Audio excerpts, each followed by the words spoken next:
Shalom and welcome to Portion Connections. Thank you for joining us for this discussion of Parsha Ki Tetzei. Well, before we discuss the Parsha, I want to encourage you to visit the freshly updated Torah Club website, which of course is torahclub.org. You're going to find the updated site easier to navigate and full of helpful information about Torah Club. In particular, you can download a sample PDF of a student workbook for the Jesus My Rabbi study. To do that, you just click on Find a Club and then click on Member Benefits. You'll scroll down and you'll see the workbook. And then right next to the sample workbook, you can also view a sample Portion Connections video for the new Jesus My Rabbi study track. We've also put a sample PDF leader guide on the new website as well. And you can access that by clicking Start a Club and then going to the Leader Resources section. So we're really excited about the updates at torahclub.org. And I want to encourage you to share the website with others and invite them to start or join a club. Well, today we've got a great Parsha to discuss. So in just a moment, Aaron Eby is going to be joining me and we'll be looking at Parsha Ki Tetzei. So friends, let's grow in the grace and knowledge of God while showing love and honor to one another as disciples. Torah Club is where disciples learn. So let's enjoy growing and learning this week in Parsha Ki Tetzei. Hey, Aaron, good to see you today. We have a Parsha today that has some good application for all of us. So I'm looking forward to this discussion with you on Parsha Ki Tetzei. Yeah, good to see you, Ryan. Yeah, absolutely. So, hey, this Parsha includes a commandment that is, I would say, very applicable to our current day, but perhaps it really, I think it does deserve more attention than what we typically give it. It's actually the commandment to return a lost object to its owner. The commandment, I would say, is a great example of the principle of kindness and love that the Torah demands, and it teaches some really deep spiritual lessons as well. So, Aaron, how would you summarize this mitzvah of returning a lost item and really how it applies today? Sure. Returning a lost object in Hebrew is called hashavat avedah. And the source for this commandment is found in Deuteronomy chapter 22, verses 1 through 3. It says, "You shall not see your countryman's ox or his sheep straying away and pay no attention to them.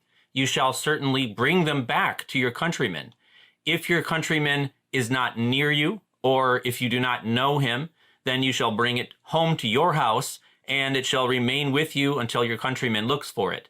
Then you shall restore it to him. Thus you shall do with his donkey, and you shall do the same with his garment, and you shall do likewise with anything lost by your countryman, which he has lost and you have found. You are not allowed to neglect them." In this case, if you're reading closely, you'll see that this commandment is a 2-for-1. So it containing both a positive instruction and it contains a prohibition. So one is forbidden from neglecting or ignoring a lost item. One's also positively instructed to return it. Yeah, got it. So I think this is just it's a beautiful, it's a sensible commandment. But if you try your best to really live this out in real life, it does lead to some questions and some difficult situations. For example, you might find something and not know if it's been lost, or it could be something. We might find something that's of such little value that the owner probably doesn't care about it. Sometimes leaving a lost object alone increases that the owner of the object will actually find it if we just let it be. And if it's something like a $20 bill, it may, of course, be impossible to find who the owner is. So how do the sages approach these difficult situations, such as some examples I just gave? Well, yeah, those scenarios, those questions are important. Yeah. And they're relevant because the Torah is not just a guidebook to ethical living, but it's also the founding document of a society. Yeah. I'm sure it's happened many times in Jewish history that someone opted not to return a lost object, and then the original owner took them to a Beit Din, to a Torah court. And then the court has the responsibility, as explained in last week's Parsha, in Parshat Shoftim, to settle those disputes and to determine the extent of a person's liability to return lost items. The text of the Torah itself hints that there are some limitations to a person's responsibility, particularly in verse 2, where it doesn't require you to hunt down the original owner, but you could just hold on to it in your home until they ask about it. And in the same spirit, the sages have defined, a set of consistent, reasonable standards for returning lost items. And as often as possible, those principles are derived from nuances and details in the wording of the passage, sometimes that we don't even notice when we're reading translation, and from other biblical verses. Now, I don't want to get into the weeds of all those situations right now, but if someone's interested, you can look up the halacha, the Jewish law on returning lost objects. It's all there, and it's interesting if you're into that kind of thing. Yeah, for sure. Interesting stuff. And I'm sure some people will want to go further and check that out.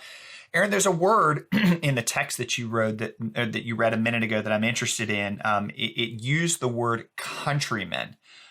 What is the Torah getting at by using that word as opposed to a more generic term like person or neighbor, perhaps?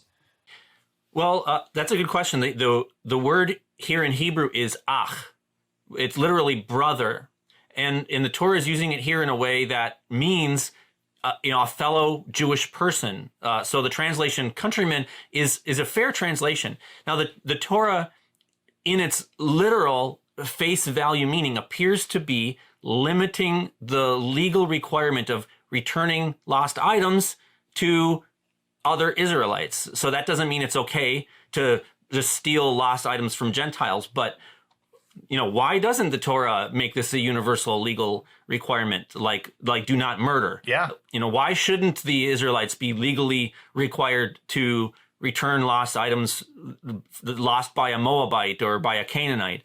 Now, it's not always for us to know the reasons behind God's commandments, but we can speculate, and I suspect that making this a legal requirement would result in a legal loophole that foreign powers would be able to exploit. God didn't want the Israelites in such a vulnerable position of having enemies being able to impose legal obligations on them. However, it's worth noting that while the Torah applies that law only to fellow Jews, the sages have expanded that requirement. So they say that in any situation where returning the item to a non-Jewish owner would bring glory to the name of God, then one should return it. And that would account for really almost all of the situations that we run in today, especially if you are known as a God-fearing person. And if failing to return a lost object would defame the name of God or reflect poorly on his people, then it is an absolute requirement to return that item, no matter who is the owner. Yeah, that's a great. So what I hear you saying is that the term countryman, it may have been, again, we're not sure because the text doesn't really give us the exact reason, but I get what you're saying. It could be used against the Jewish people by other nations, but by using that term, it's in a sense, by using that term countryman, it was perhaps God was protecting the Israelites, the Jewish people, from being taken advantage of by their hostile neighbors. So that makes sense. I get that. But I love how what you drew out is that the sages make it clear. Look, don't think that this just applies here. If there's an opportunity to give glory, by exercising this principle universally, do it. Is what I hear you saying. Exactly. Yep. Yeah, that's good. Okay, hey, I want to shift gears a little bit and look at this commandment, just maybe on a little bit of a spiritual, on a spiritual level. The Shadows of the Messiah workbook has an insightful and I would say inspiring angle on this mitzvah. So in Focus Section 4 in the workbook, it points out, I'm going to just read a quote here from the workbook. It says, "The master referred to the secular and irreligious among the Jewish people as the lost sheep of Israel, and he saw himself as the shepherd attempting to recover those lost sheep and return them to the flock. He said, I was sent only to the lost sheep of the house of Israel, and with reference to Matthew 15:24. So that's the end of the quote from the workbook. But I think it's interesting to see that Yeshua's metaphor of the lost sheep of Israel in terms of the commandment to return your brother's lost items. So rather than ignoring or neglecting the secular people whom much of the religious community had disowned and dismissed, Yeshua really reached out to those people who were lost, if you will, and brought them into relationship with God. So, and the amazing thing is that Yeshua still does this. I mean, we would agree. He still does this today, drawing people close to the God of Israel. He's in the business of we could say he's in the business of returning lost sheep to their owner, in a sense. I love how the workbook's drawing that out. But my question for you, though, is, are there parallels to this kind of interpretation in other Jewish literature? Well, I know of a similar interpretation in the Gemara, but instead of seeing the lost as the secular or backslidden people, this interpretation in the Gemara applies it to the whole Jewish people in exile. So in Leviticus 26, verse 38, Moses warned about the exile. He said, "You will perish among the nations." Now, in the Talmud, there was a certain sage that expressed his concern that this verse seems to predict the total annihilation of the Jewish people. You will perish among the nations. But another sage then pointed out to him that this word for perish also is the word that means lost. So instead of you will perish among the nations, it's trying to say you will be lost among the nations, meaning that, when the Jewish people are scattered in exile, God will seek them like a lost precious item. So the verse in our Parsha says that the lost object shall remain with you until your countryman looks for it. So that might be a prophecy about the redemption. So the sage that then quoted Psalm 119, verse 176, that says, "I have gone astray like a lost sheep. Seek your servant." Rebbe Nachman of Breslov had an interesting thought many centuries later. He said that, this is classic Hasidus, but he said that before a person is born, his or her soul knows its mission and its purpose in life, but then that information is lost when you're born. So as it is with any lost item, you have to search for it, and it can be found with the tzaddik, the righteous one. So for us, and I think it's kind of interesting to apply that in our context, that means that we should turn to Yeshua, our tzaddik, to discover and realize what our mission and purpose of our lives is that we lost at birth. So I like all those interpretations, but we could go on and on. What about our master Yeshua, who belongs to the Jewish people, but he in a sense is lost? It's our responsibility then, as those who found him, to return this missing person to where he belongs. He's missing because of the layers of misinformation that have hidden his true character. And so it's our responsibility to bring that out. Mm-hmm. Alternatively, what about the Torah? What about its beautiful and precious features that disciples of Yeshua once held dearly, but they have since lost? So those of us who have found the Torah have our duty to restore it. Along the same lines, you have the recognition of Israel's unique chosen status, the status of the Jewish people, which disciples of Yeshua have tragically lost as replacement theology and supersessionism took over our thinking.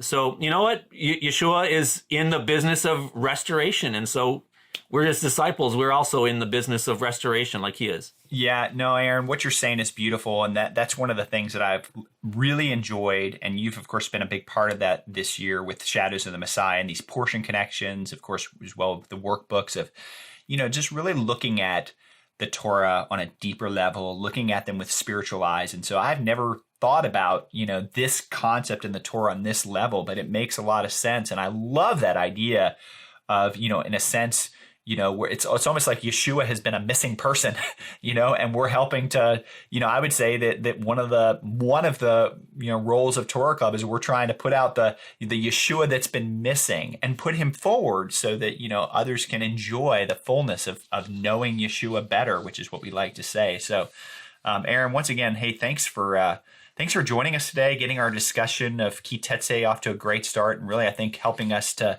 see how applicable this is on a practical level, but seeing it on a spiritual level. So as always, thank you, Aaron. Absolutely. Great. It's a great discussion. Yeah. Well, thank you for joining us for this discussion of Parsha Ki Tetzei. Now, before you have a great and meaningful discussion in your club, we're going to show you another short video from JesusMyRabbi.org, like the one we shared last week. We created this series of sketchbook videos to capture the heart of the upcoming Torah Club study track, Jesus My Rabbi. Well, this week, the video is coming from the perspective of a speaker who is a pastor who takes a trip to Israel and begins to see Jesus and the parables through Jewish eyes. So I'm sure that many of you have friends and family who have a similar story. So we want to invite those people to continue their learning by joining Torah Club and experiencing Jesus, my Rabbi. And this video may be the prompting they need. So we're sharing these videos through our social media channels, and I want to encourage you to share these on social media as well. So enjoy and shalom. I used to explain the parables of Jesus in my sermons, but last year, my wife and I took a trip to Israel. It got me rethinking things. The parables really came to life.